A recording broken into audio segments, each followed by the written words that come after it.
Passamos então a palavra ao professor Divaldo Pereira Franco para abordar o tema A Suprema Excelência do Amor.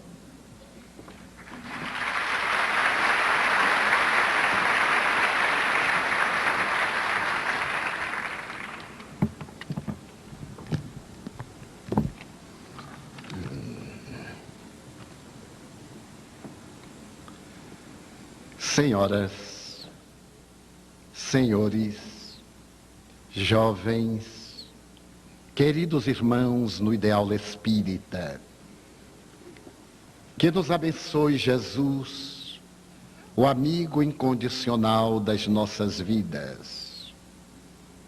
O Coliseu Romano, erguido por Vespasiano e mais tarde concluído pelo seu filho Tito, tinha por objetivo oferecer ao cidadão de Roma o espairecimento, a arte, o prazer. Colocado no Vale Formoso, entre as 7 colinas, tratava-se de um edifício colossal que até hoje resiste às investidas do tempo, com a capacidade para albergar 50.000 espectadores, com uma construção especial, tanto se transformava em um lago maravilhoso para batalhas navais, como numa floresta africana, na qual eram colocados animais selvagens, para que os romanos se divertissem nas caçadas monumentais, em que pessoas desarmadas deveriam vencer rinocerontes, leões e outros animais selvagens. Ali também, posteriormente, seriam realizados os grandes jogos, em particular as lutas de gladiadores. Tratava-se de um monumento à arte, à engenharia, à beleza, ao prazer. Por volta de 399, quando Roma fora visitada pelos favônios do cristianismo, e alguns imperadores já haviam aderido à mensagem de Jesus, pelo menos formalmente, aconteceu um fato inusitado. A pressão dos cristãos fez que o imperador Honório, um jovem pusilânime e um tanto psicopata, fechasse as escolas de gladiadores, porque numa civilização que teria por modelo Jesus, não haveria lugar para as batalhas reídas de destruições devidas. No entanto, por volta de 403, Alarico, o chefe dos godos, em mais uma tentativa de conquistar Roma, após haver invadido a Península Itálica, sitiou a grande cidade e ameaçou de destruí-la. Honório, fragilizado pela depravação, e Roma, cansada dos seus objetivos sensuais, não tinha cidadãos. Os seus soldados remunerados não eram portadores do valor ético-moral para doarem a vida pela pátria. Foi quando o jovem general Stilicho resolveu apelar para o Senado e, no discurso memorável, recordou a tradição de Roma, o amor à pátria, o amor à família, o amor à propriedade. E o seu discurso a respeito do amor fez que a cidadania romana saísse das cinzas do olvido, E logo ele pôde preparar um exército que foi defender a cidade e expulsou Alarico, fazendo que os godos recuassem, e retornou triunfalmente à cidade, na Páscoa do referido 303. Roma agora exultava, e para poder traduzir a sua felicidade, resolveu oferecer no Coliseu um espetáculo que assinalaria uma nova era. Esse espetáculo deveria contar com a presença do imperador e do general, os dois vitoriosos contra os bárbaros. Anteriormente, as legiões passavam pelo templo de Vesta ou de Minerva, mas agora o imperador e o general passaram por uma igreja cristã primitiva, onde receberam os louros da vitória, e na face a coruja, para tipificar a encarnação das divindades.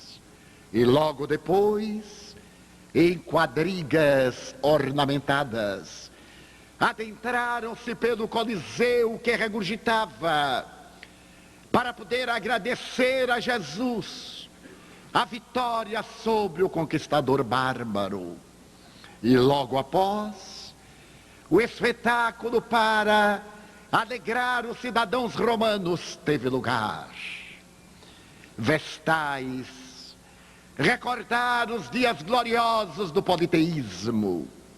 Poetas, cantores, trouxeram os deuses que através das suas vozes comoveram a multidão. Bailados clássicos.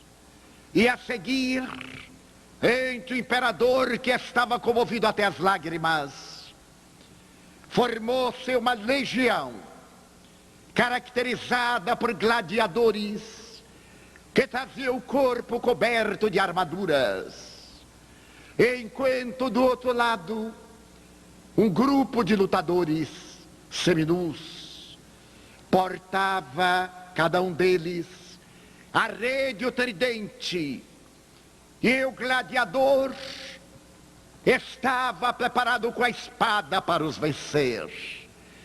Aguardava-se o sinal do imperador, porque Roma tinha sede de sangue. Quando então, alguns segundos que precedem a batalha, um homem desconhecido dá um grito nas galerias e atira-se em plena arena e começa a gritar: em nome do amor, paremos. Não há lugar para voltarmos ao primarismo de outrora. Jesus nos trouxe a lição do amor, e Roma agora afirma que é cristã. A multidão sangue sedenta, depois daquele momento de impacto, começou a gritar para que o louco fosse retirado da arena. Mal vestido, de alparcas gastas pelas estradas, a cabeleira desgrenhada e o olhar quase desvairado, ele recordava Jesus. Evoquemos o mártir da cruz. Não deve haver lugar em Roma para o crime tornado legal. É necessário que o amor se aposse das nossas vidas, e que agradeçamos a Deus a vitória através de vidas que devem ser poupadas.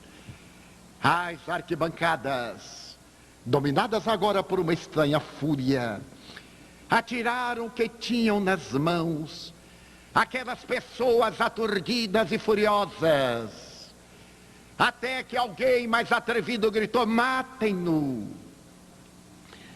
E um gladiador acercou-se do homem e trespassou-lhe o corpo com a lâmina afiada. A batalha teve lugar. foram se matando uns aos outros, até que o gladiador vitorioso, aberto e feridas sangrentas, tirou o elmo, saudou o imperador e curvou-se ao lado dos cadáveres, que ainda apresentavam sinais de vidas e que eram arrastados por escravos para a intimidade dos subterrâneos. Foi nesse momento, então, que alguém perguntou quem era aquele homem. Não sabiam. A notícia que vinha da Suburra, o bairro das meretrizes e dos soldados, é que se tratava de um homem santo, um homem que viera da Ásia, falando em nome de Jesus, a respeito da excelência do amor, como a única solução para os graves problemas da criatura humana. E por incrível que pareça, o sacrifício daquele homem de tal maneira impressionou a sociedade romana que nunca mais houve no Coliseu ou no Grande Circo qualquer luta em que a vida humana fosse colocada em risco. Logo depois, no ano de 404, em homenagem àquele homem anônimo, Roma abolia em todas as suas províncias qualquer tentativa de matar-se legalmente, fosse aquele que fosse. O amor, a seu respeito, Krishna havia cantado a excelência no Bhagavad Gita, através da mensagem que ele oferece a Arjuna, quando se refere à batalha no campo da consciência, entre os vícios e as virtudes. O amor sensibiliza a alma do enviado de Deus, e em todo o Vedanta perpassa qual uma aragem perfumada, erguendo as vidas. Logo depois, o príncipe Siddhartha Gautama, iluminado, asseverará àqueles que o vão ouvir que é necessário ser semelhante ao sândalo, que abençoa o machado que o fere, perfumando-lhe a lâmina. Porque o amor, esse sentimento grandioso da alma que compreende, que se doa, e mesmo no sacrifício, que enobrece. Quando vem Jesus e apresenta como solução para todos os problemas humanos o amor, a Deus acima de todas as coisas e ao próximo como a si mesmo, propondo a partir daquele momento a mais notável psicoterapia de que se tem conhecimento na história. Porque quem ama é feliz. Quem ama não adoece. Pode experimentar acidentes transitórios na área da saúde, mas permanece perfeitamente saudável, rico de vida, de esperança e de ideal de viver. A mensagem do profeta Galileu chega à terra quando a grande sombra campeia esmagando as vidas. Roma senhoreara-se do mundo, e a sombra individual que pairava fazia que as criaturas tivessem por meta o egotismo em detrimento do altruísmo. E o homem de Nazaré, rico de ternura, sobe a montanha e canta a sinfonia inacabada das bem-aventuranças, para que ela pudesse de quebrada em quebrada ressumar e ser o hino de esperança daqueles os excluídos, os apátridas, os refugiados, os abandonados de todas as épocas, que se soubessem manter o sentimento de resignação, conseguiriam o reino de Deus, que instalariam de início nas paisagens do próprio coração, para mais tarde se ligarem à causalidade absoluta depois da morte do corpo físico. A mensagem do amor em Jesus recorda a ética socrático-platônica, do dever para com Deus, eidos, para com o próximo ser, para com a consciência, a luz que está mergulhada na sombra da matéria. A presença do amor em Jesus traz a lição admirável de Aristóteles, colocando uma inteléquia especial na criatura humana, para que acima das suas vicissitudes e paixões, um sentimento nobre norteie os passos na direção da plenitude. E foi esse amor, enriquecido pela fé experiência, pela vivência da mensagem libertadora, que pôde conduzir durante 300 anos, aproximadamente 1 milhão de criaturas, que preferiram perder a vida corporal a perder a dignidade, que preferiram a morte à apostasia, que se entregaram em holocausto por fidelidade afável a esse homem incomparável, que, abraçado numa cruz, transformou as traves de vergonha em asas de sublimação, que alçariam as criaturas do futuro ao estado do reino dos céus. Através da história, mesmo depois da decadência do Império Romano em 394, o amor lentamente foi perdendo a sua intensidade pioneira em Jesus e passou a ceder o lugar à força do poder e ao poder da força. Quando a grande noite medieval se abate sobre a terra e a prepotência de Justiniano, em 553, condena as doutrinas de Orígenes, para tornar uma heresia a reencarnação.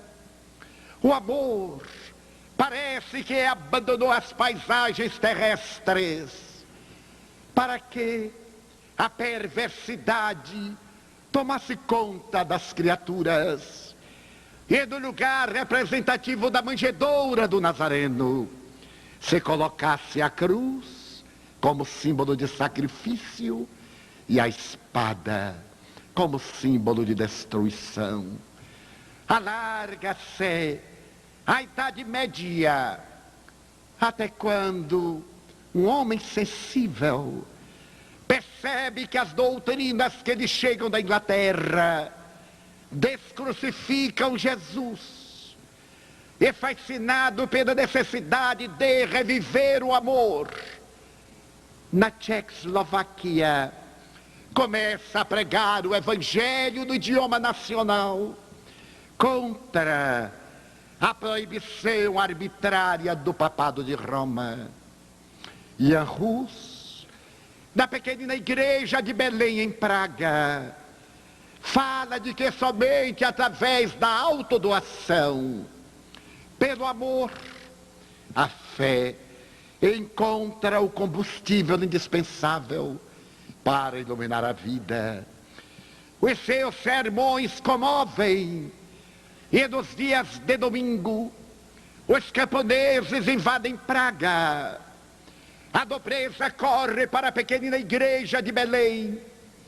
E enquanto ele fala no seu idioma tcheco, a respeito de Jesus, que preferiu a morte e a indignidade, e que se transformou no símbolo de uma nova humanidade, convocando as criaturas à regeneração moral, à mudança de hábitos da licenciosidade para a pulcritude. E em Ruiz incomoda o alto clero, que o proíbe de pregar na igreja de Belém e fecha a capela singela, obrigando-o a recuar para os arredores de Praga. A multidão acompanha-o.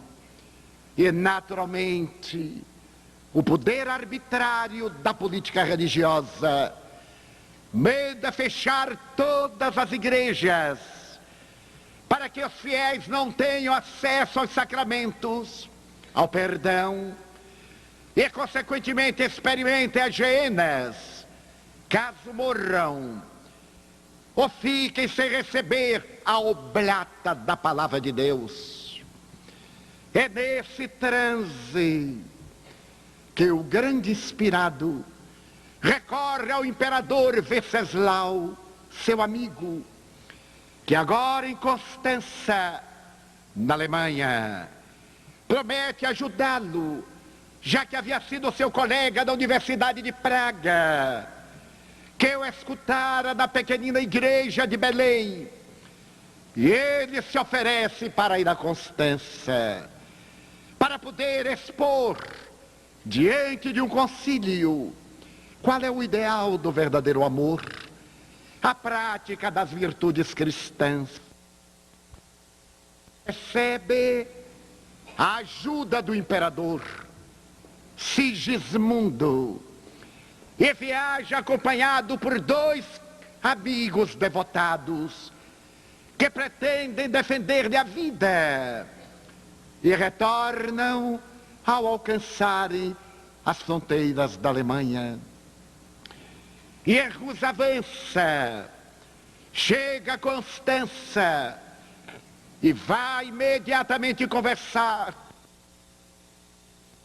com o cardeal Antony, que o encarcera, não lhe dando a oportunidade sequer de expor os seus planos, demonstrando a fragilidade dos seus sentimentos e a pequenez do seu caráter. Porque todo indivíduo arbitrário, além de covarde, é um desequilibrado em si mesmo, levado agora para uma masmorra onde não pode ficar sequer de pé, contrai uma pneumonia e febril, vai levado várias vezes para escutar as acusações sem direito a emitir qualquer defesa, até quando vai destituído das vestes religiosas, vai humilhado e condenado à fogueira. O imperador e amigo, que lhe havia dado um salvo-conduto, temeu o poder da ignorância religiosa e abandonou seu companheiro no momento em que ele mais necessitava. E logo depois, no mês de julho de 1415, ele vai levado ao madeiro de infâmia, onde deverá ser queimado vivo pela audácia como punição de haver amado tanto. Falo as tradições que, estendo ele de braços abertos no madeiro qual numa cruz, e as achas de lenha atiradas aos seus pés, quando as primeiras labaredas são ateadas, uma mulher fanática pegou uma vara em qualquer lugar e veio trazê-la para tornar as chamas mais crepitantes, ao que ele teria aduzido: sanctas simplicitas. Quanta simplicidade, quanta ignorância! E naquele momento em que as labaredas crepitavam, ele olhou para o céu naquela oportunidade de verão, e exclamou, quase asfixiado pela fumaça: vós hoje assais o pato, porque Rus em tcheco, eslovaco, significa pato ou ganso. Mas um dia virá um cisne de luz que voará tão alto que as vossas labaredas não alcançarão. A cabeça pendeu e ele ainda pôde evocar Maria, repetindo o primeiro verso da tradicional Salve Senhora. Morre e a Rus. Segue-lhe no encalço Jerônimo de Praga, octogenário. No ano seguinte, mestre de latim e de grego, que optara por trazer às massas ignaras, aos camponeses ignorantes da sua pátria, o evangelho cantado no poema de amor, quando o século XVI abre o seu leque de conquistas e alarga os horizontes do mundo, com a conquista da América, com a conquista do Brasil, com a conquista do cosmo, graças a Galileu Galilei, a Isaac Newton, a Tycho Brahe e a uma elite de astrônomos e de matemáticos que romperam a ignorância que obscurecia a realidade transcendental do Pai, que é amor, para ensejar a visão correta da finalidade da vida e do significado existencial. Blaise Pascal apresenta suas construções matemáticas e seus notáveis pensamentos.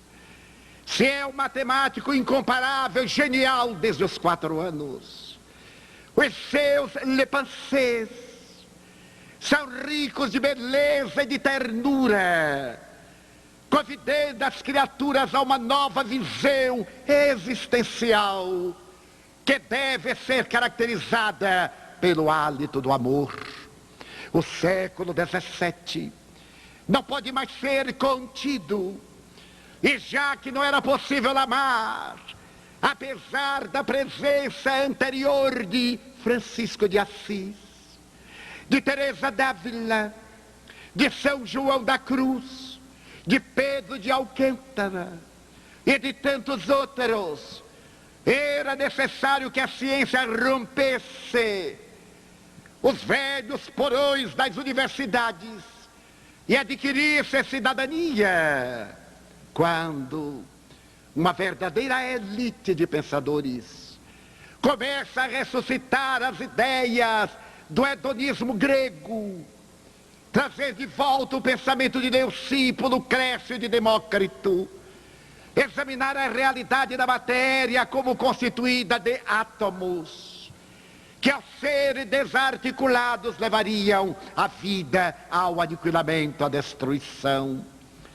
É nesse momento que essa elite de pensadores começa a lutar contra o totalitarismo da fé, que apesar de trazer a presença de uma mensagem, castrava os ideais, escravizava as mentes, retirava o direito de pensar e se impunha com a força execrável do poder temporal da política religiosa assentada em Roma.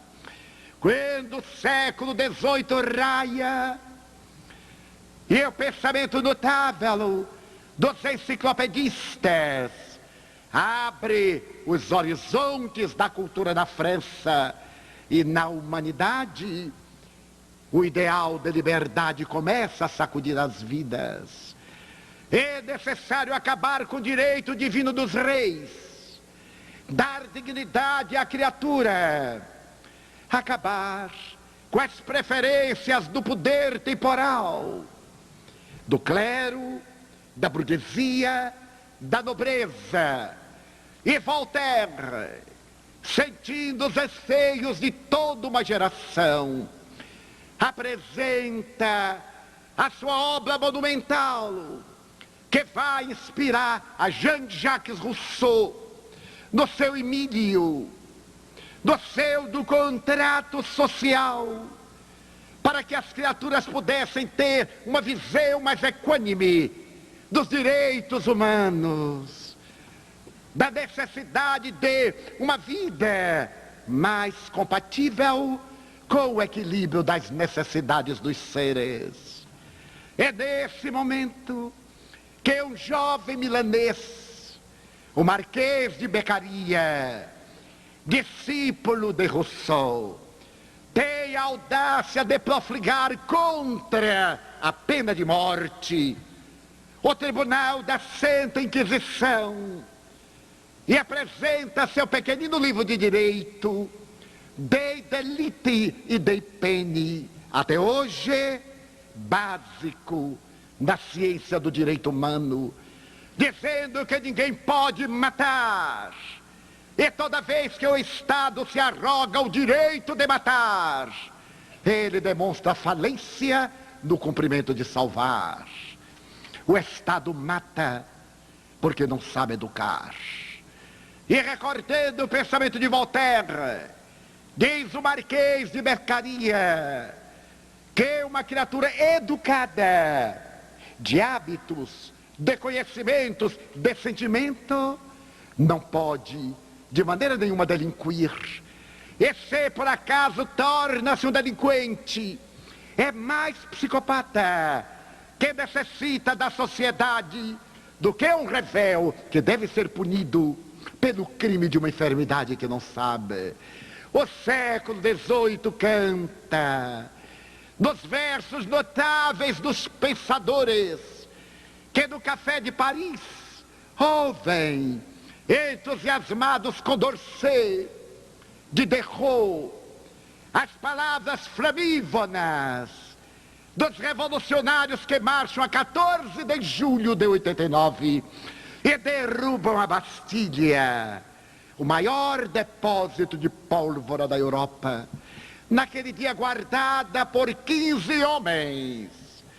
E ao derrubar a imensa fortaleza, símbolo do poder discricionário, esses revolucionários escrevem nas páginas brilhantes da justiça os direitos do homem, até hoje desrespeitados.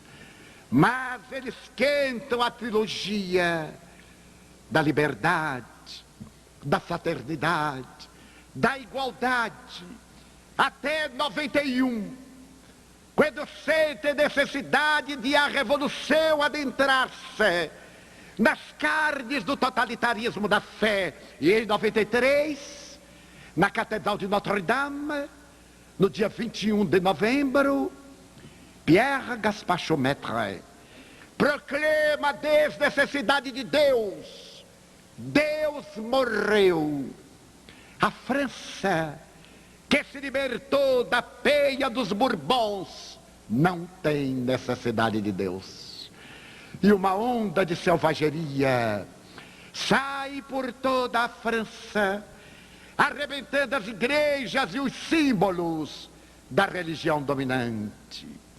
Contou-me Chico Xavier que o Espírito Emmanuel, fazendo uma análise desses dias tormentosos, referiu-se ao momento em que os representantes da jurisdição parisiense chegaram na Grande Banlieue, num dos arredores de Paris, e com essa prosápia dos atrevidos, adentrou-se pela igreja para poder destruir os santos e os símbolos.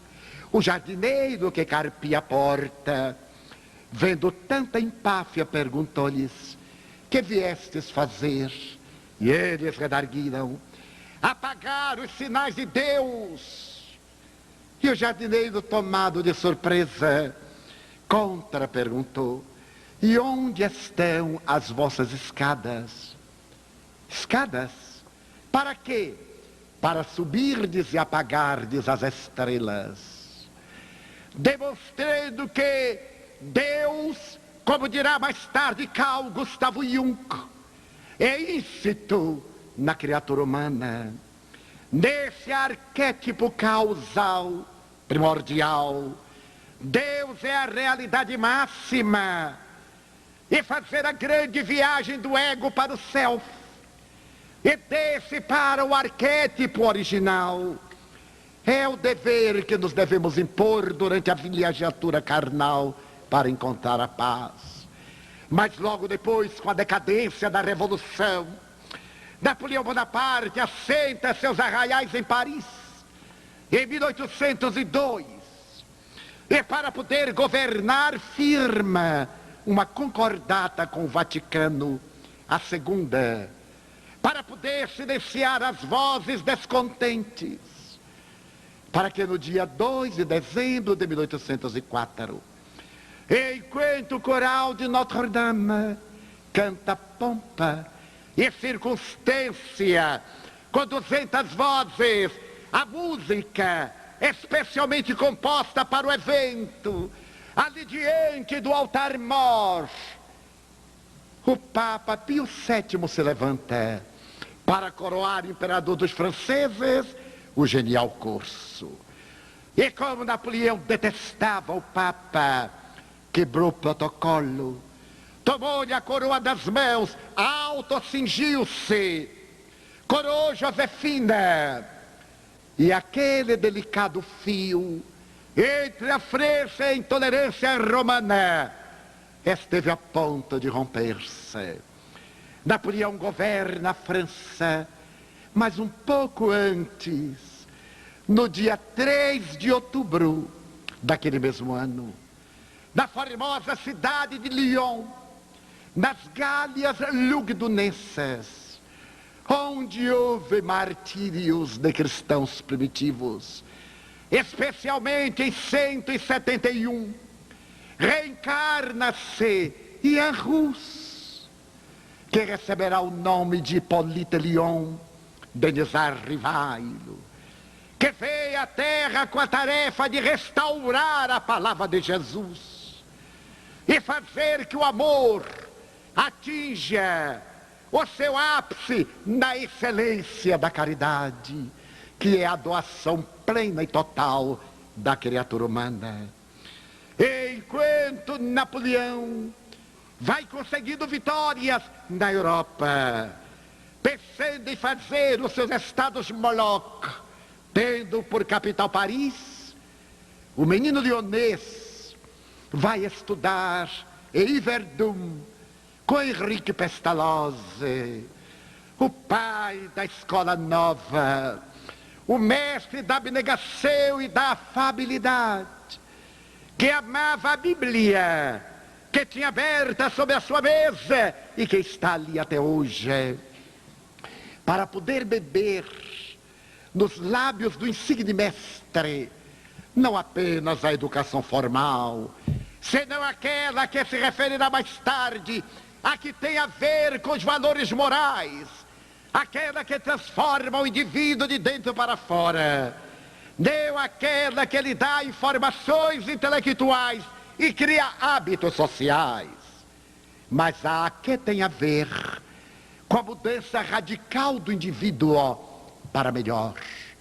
E quando termina o seu aprendizado em Verdun e retorna a Paris, vai contribuir para a educação francesa que se encontrava no caos. Napoleão está em Santa Helena, amargado depois dos 100 dias do seu retorno e da sua nova expulsão. E naquele mesmo ano, quando Napoleão morre, a 5 de maio de 1821, nesse ano, le professeur Rivailo começa a disseminar as suas ideias pedagógicas em Paris, que culminam com a criação do seu liceu polimático, onde vai ensinar matemáticas e química, onde vai professorar magnetismo, e onde vai amar Jesus, o mestre por excelência, O amor tomou das criancinhas e dos adultos, e de todos fez discípulos da sua ternura. Pestalozzi torna-se mestre de meninos órfãos e abandonados e da elite europeia americana. E le professeur Rivail irá naturalmente trabalhar com as mentes e com os corações dos educandos para um dia de estender a nova era sobre a vida de todas as criaturas na terra, trazendo de volta o Consolador que Jesus houvera prometido. A sua trajetória é luminífera, consorcia-se com uma mulher incomum, Amélie Gabrielle Boudet, mais velha do que ele, quase 9 anos, o que foi um ato de sabedoria. Miniaturista, que havia recebido um prêmio ao apresentar os seus contos e florilégios primaveris, que se lhe há de tornar a alma devotada do ministério que ele vai abraçar. Até quando, em 1855, depois de muitas vicissitudes, na última terça-feira de maio, na residência da senhora Plena Maison, a convite de um amigo querido, também magnetizador, ele vai defrontar pela primeira vez o mundo espiritual e mergulhar nesse oceano rico de vida que é a espiritualidade, a erraticidade, como chamará depois. É ali que le professeur Rivail terá a oportunidade de apresentar toda a sua sabedoria, a sua perspicácia, a sua cuidade mental, especialmente nas reuniões realizadas na casa do Sr. Baudin, com as 2 meninas médiums, que irão colaborar para que nasça mais tarde o Livro dos Espíritos. É ali que o mestre afável e o homem amorável, como escreveu a sua biógrafa inglesa, mas cheio de jovialidade, que sorria com facilidade, apesar do semblante austero, que sabia cativar e conversar com seus amigos. É ali que vai nascer o incomparável Allan Kardec. Depois da revelação que ele recebe de um companheiro de priscas eras, que desde há 20 séculos acompanhava-o, quando estiveram juntos nas Gálias, naquele período estoico de Vercingetorix, quando Júlio César invadira a França gaulesa, e ele, na condição de sacerdote druida, amava o Deus Dispater, Deus da fraternidade. Era reencarnacionista, era vegetariano, e se preparava agora para a grande missão, diz-lhe Zéfiro, o contemporâneo durante 20 séculos. E é exatamente aí que ele vai adotar o pseudônimo de Allan Kardec, para ao apresentar o Livro dos Espíritos, estabelecer como fundamentos básicos da doutrina velha como pensamento histórico na fenomenologia, e nova na sua proposta filosófico-científica, ético-moral-religiosa, centrada no amor. E enquanto as doutrinas vigentes estabeleciam que fora da crença esposada não havia salvação, Allan Kardec terá a ocasião de dizer que é fora da caridade. Mas essa caridade que é luz, que enriquece quem doa, tornando mais feliz aquele que a oferece do que propriamente aquele que recebe. Nasce a doutrina espírita. Os fenômenos são levados aos laboratórios, que o comprovam-nos a todos um a um.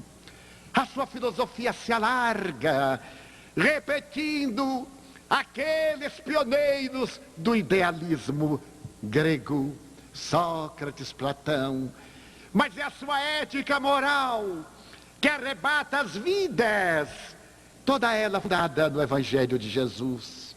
O próprio Allan Kardec torna-se o exemplo da caridade, da afabilidade, do amor, como revela Alexander Delanne, no dia 2 de abril de 1870, no Père Lachaise, quando os restos mortais do codificador foram transladados do cemitério de Montmartre para ficarem sob o dolmen, onde hoje repousam, Alexander Delanne terá a ocasião de mandar uma carta para ser lida, já que ele estava em Rouvray e não podia exaltar o mestre a quem conhecera a intimidade, relatando episódios desconhecidos do homem excepcional que fora Allan Kardec. O amor nele, diz Delanne, era tão fecundo que numa oportunidade visitando uma cidade do interior, ele percebeu que o seu anfitrião passava por problemas afligentes e deu-se conta que eram dificuldades financeiras. Retornando a Paris, ele mandou alguém levar àquele coração angustiado algumas moedas de ouro para que se libertasse da dívida. E em um pequeno pedaço de papel ele colocava: da parte dos bons espíritos. Era o amor que se não deseja identificar. Nota feita, ele soube que um homem estava na mais torpe pobreza. Era inverno. Arrancava as tábuas do assoalho para colocá-las na lareira, a fim de evitar o frio que tombara sobre Paris. Era espírita. E Allan Kardec chamou um amigo, deu-lhe algumas moedas de ouro para levar ao confrade, desconhecido com todas as suas obras, e também com outras que haviam sido publicadas e eram de outros autores, e o clássico bilhete: da parte dos bons espíritos. Quantos atos de amor e de carinho esse homem teve para com a sociedade que o buscava ou não. A viúva Foulon, que aparece em mensagens confortadoras em O Céu e o Inferno, a miniaturista que ficara cega, recebeu de Allan Kardec os gestos inequívocos do seu amor, da sua fraternidade como de Madame Allan Kardec, e volta do além para agradecer ao insigne mestre, porque a vida sem amor é árida, é uma figura que se vai diluir à medida que o tempo passa. Eis porque, restaurando o pensamento de Jesus, o Espiritismo veio proclamar a necessidade da vigência do amor, sem o que todas as nossas construções serão de efêmera duração.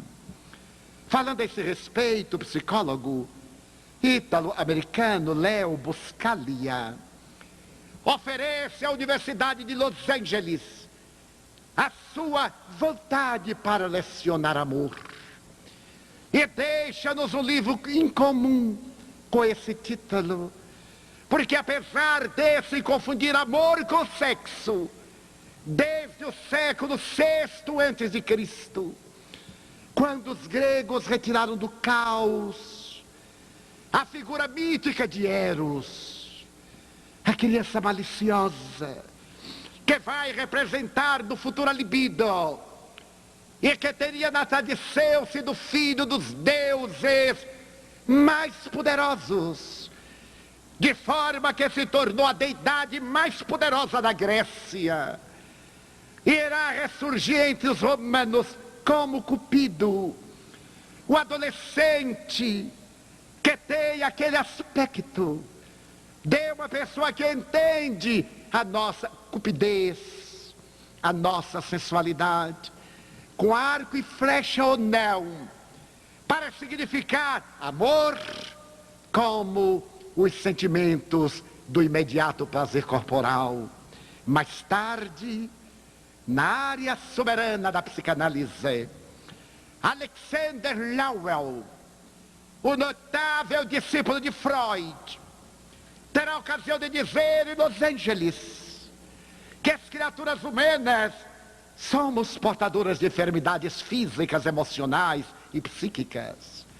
Além dos fatores endógenos e exógenos, porque não demos expansão à libido.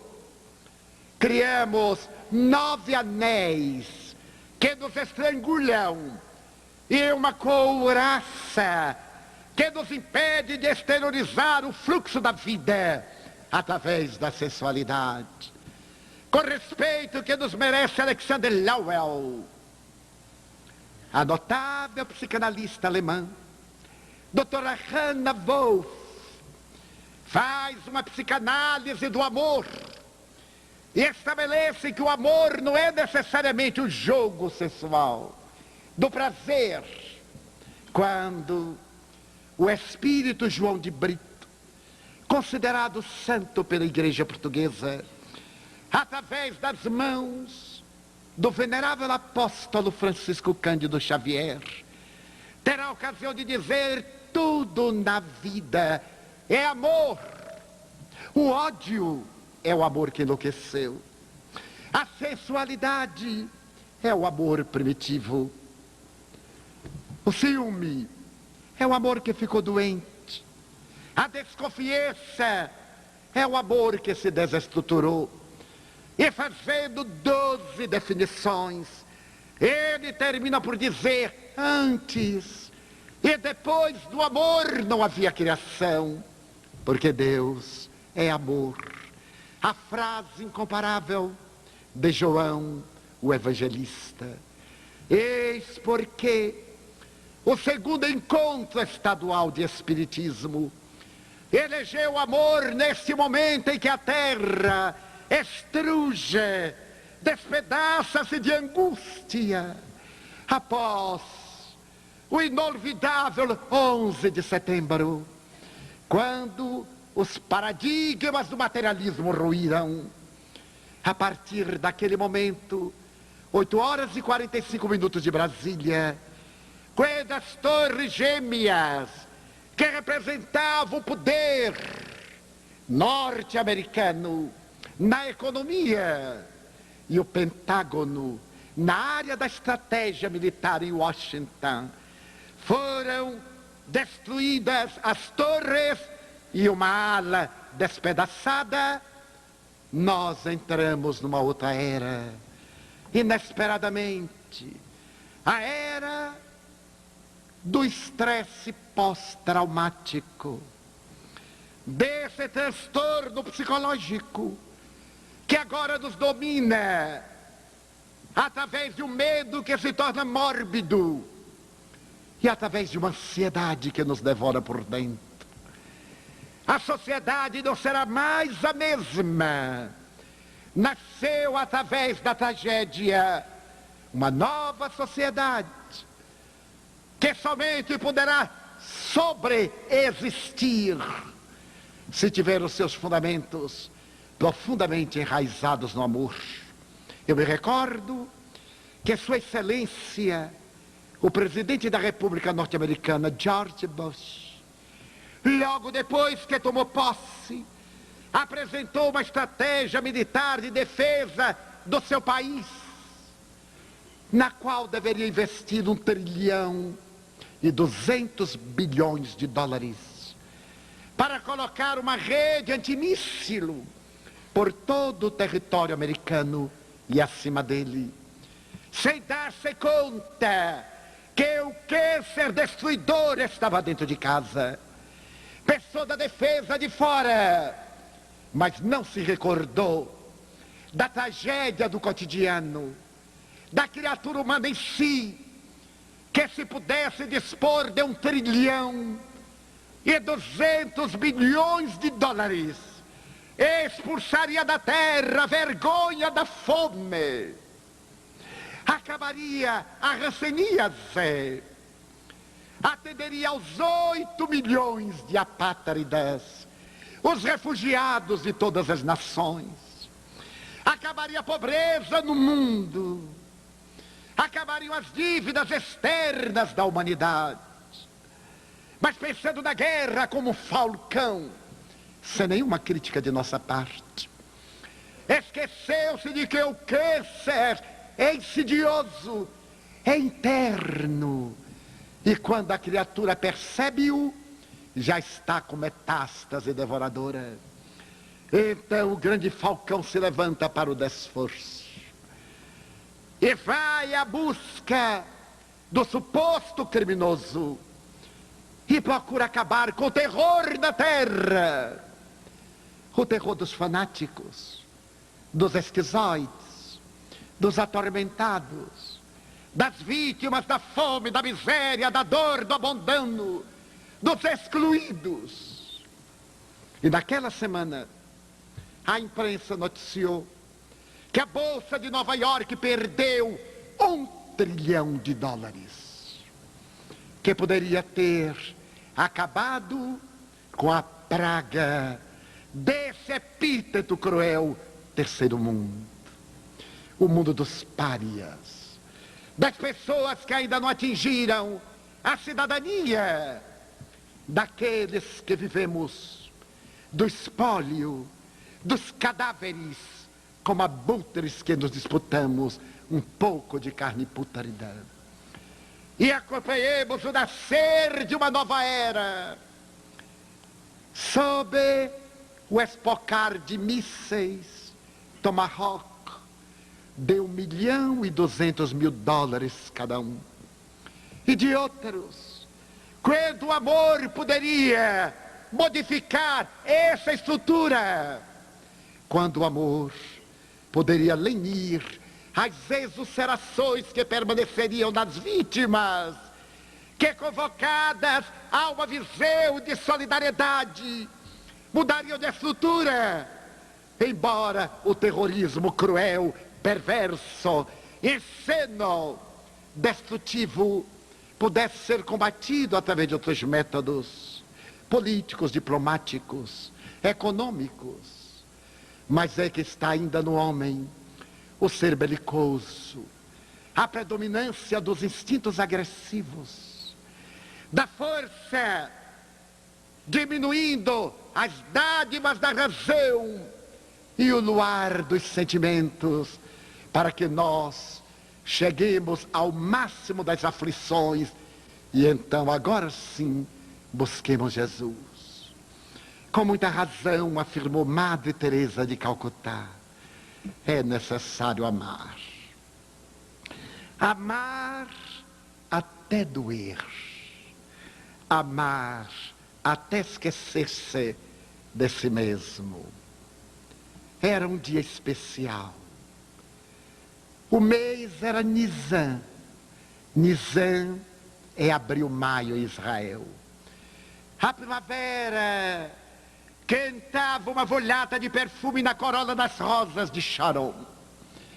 E a cidade de Jerusalém estava varrida pelos ventos mansos que chegavam do Hebrom, quando um homem, sentado na escadaria externa de um dos átrios do templo, olhava o crepúsculo em fogo, quando o leque de plumas douradas do Rei Sol deixavam as suas últimas gargalhadas de luz. Era um homem estoico, magro, de olhar penetrante, a cabeleira caída nazarena até os ombros, os olhos como duas estrelas encravadas na crestada face. Estava contemplando a entrada da Porta Formosa, quando de repente passou uma mulher, jovem, bela, sensual, vestida à Babilônia. Ela se deteve ante aquele homem que fascinava e, corrigindo a indumentária, disse-lhe: estrangeiro, Eu sei que tu és estrangeiro. E sei que acabas de chegar. Os teus pés estão marcados pela urze do caminho. E a tua testa está empapada de suor, do pó da estrada e dos cabelos em desalinho. Quero convidar-te para que venhas à minha casa, ali, naquele vilino, onde hoje eu darei uma festa. É meu aniversário. E convidei o que há de melhor em Jerusalém e alguns estrangeiros. Mas tu serás o meu convidado especial. Tu virás? Ele olhou-a e respondeu num tom de ternura, algo distante. Hoje eu não posso. Ó Nazareno, eu quero dizer-te que os homens oferecem-me altas importâncias por uma noite de orgia. Sou rica. As minhas burras e arcas estão abarrotadas de gemas, de moedas, de tecidos e especiarias. Não obstante, eu me quero presentear hoje e convido-te a ti para que venhas à minha casa de prazer nesta noite. E não te cobrarei nada. Tu virás? Não posso. Respondeu com meiguice. Hoje não. Talvez mais tarde.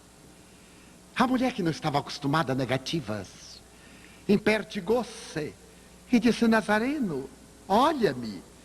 Os homens dizem que meus lábios têm o sabor das amoras silvestres, que o meu colo recende o perfume das rosas de Sharon, que os meus cabelos sedosos são como a pluma da ave do paraíso, e pagam-me. Eu não te cobrarei nada. Mandarei uma escrava nua bailar diante de ti. Lavarei os teus pés, se for necessário, com uma bacia de alabastro e perfume de nardo, e os enxugarei com os meus cabelos. Mas venha à minha casa. Ele ergueu-se e a mulher ficou fascinada.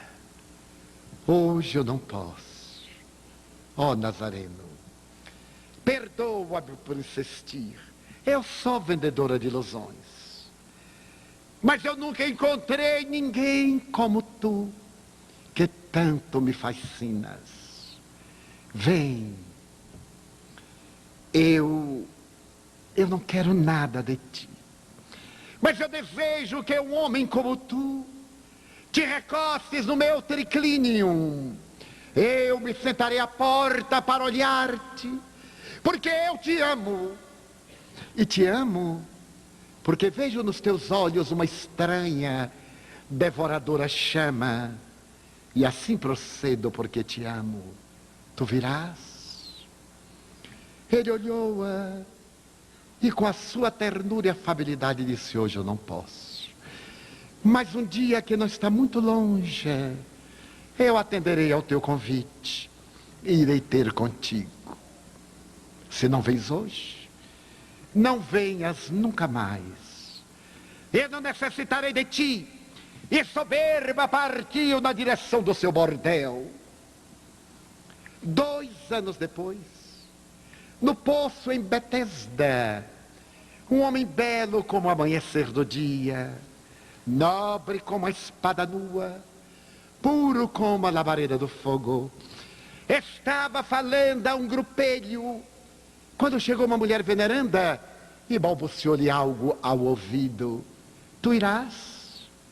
Sim, irei contigo. Atravessaram a ravina na direção de uma furna. E a mulher disse: aí dentro, Senhor, aí dentro.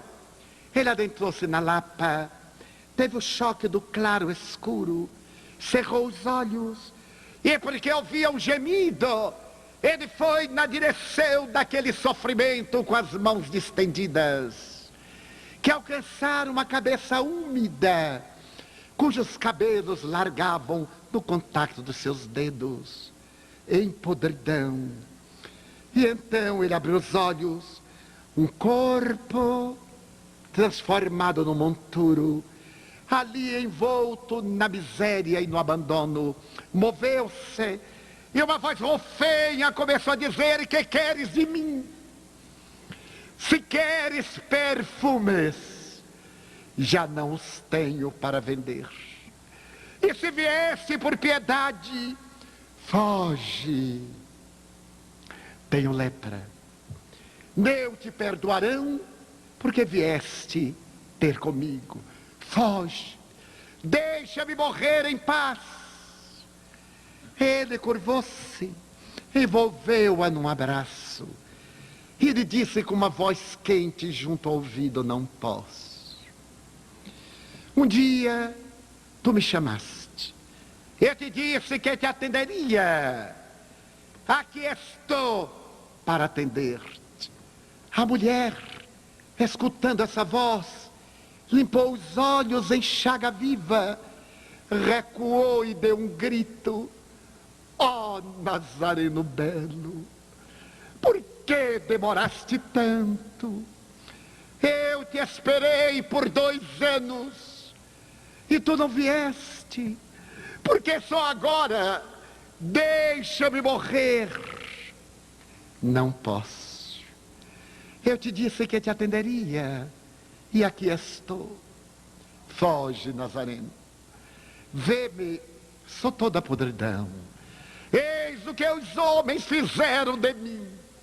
Eu te agradeço porque vieste depois daquela manhã. Eu que já não tinha paz, perdi a alegria do prazer. E às noites eu colocava uma lamparina na minha janela para que ela clareasse a estrada por onde eu esperava que tu virias. E agora que chega, é tarde demais. Não posso abandonar-te. Ergueu-a, estreitou-a no seu tórax frágil. Saiu a claridade do dia. E quando a mulher sentiu a claridade, fechou os olhos, cobriu as pústulas e os lepromas. E ele tranquilamente disse-lhe: abre os olhos. Não estranhes que eu assim proceda. E recordando-se do diálogo em Jerusalém, ele adiu: eu te amo. Eu agora vejo nos teus olhos uma estranha chama que crepita. E assim procedo porque te amo. Já que o teu corpo não serve para nada, dá-me tua alma. Ego bonus pastor sum. Eu sou bom pastor, e as ovelhas que o Pai me entregou, nenhuma delas se perderá. E saiu cantando com o leve fardo da mulher que morria nos seus braços. O amor. Sem o amor, a vida não tem sentido. São horas graves estas, fora e dentro de nós, longe e à nossa volta. Tenhamos cuidado. É hora de reflexão. É hora de prece. É hora de viagem interior. É hora de autoencontro. É hora de amor. Distendamos os braços e digamos: meu Deus, eu gostaria tanto de ser uma Via Láctea de estrelas, para que as noites da terra fossem mais belas. Mas na minha pequenez, eu te rogo desta vez, como não posso ser uma Via Láctea, deixa-me ser um pirilampo em noite escura, iluminando a amargura de quem anda na escuridão. Eu desejava ser qual chuva generosa, que tombasse sobre a terra formosa e reverdecesse o chão. Mas se eu não conseguir, eu te quero pedir para ser um copo com água, diminuindo a dor de quem anda na desesperação. Eu gostaria de ser um jardim de flores, de todas as cores, para embelezar a terra. Mas na pobreza que minha alma encerra, se eu não puder ser um jardim, deixa-me ser uma rosa solitária na frincha da rocha, colocando beleza no altar da natureza. Eu desejaria ser um trigal maduro, para de pão repletar a mesa da humanidade. Mas na minha precariedade, se eu não lograr, deixa-me ser um grão que, caindo no chão, se transforme no milhão e atenda a fome do mundo com a bênção do pão. Eu desejava ser a montanha altaneira, de onde o herói tivesse a visão da terra inteira. Mas na minha pequenez, não podendo ser a montanha, eu gostaria de ser uma pedra para pavimentar o chão por onde seguem os amantes na busca da amplidão. Queria ser uma escada para ajudar a ascensão da terra, mas na pequenez que minha alma encerra, porque eu não vou conseguir, deixa-me ser pelo menos o primeiro degrau. Queria ser um pomar de frutos maduros para atender às necessidades do mundo, mas não lograrei. Então deixa-me ficar em uma sombra generosa na estrada, para quando alguém passar pelo meu caminho, eu lhe pergunte de mansinho: olá, amigo, aonde vais? E se ele me querer, quem és tu? Ele possa dizer sorrindo: sou teu irmão, dá-me tua mão, eu te amo. E lado a lado, segurando-lhe a mão, eu possa dizer: Senhor, eu gostaria de ser esteta, ser artista, ser poeta, orador, trovador, musicista, para cantar a tua magia. Porém me falta o verbo, a estesia, o éstero, a sinfonia. E não podendo ser nada, deixa-me então que eu diga: eu te amo. Muito obrigado porque eu nasci. Muito obrigado porque eu creio em ti. Pelo teu amor. Obrigado, Senhor, pela sua atenção. Muito obrigado, senhores.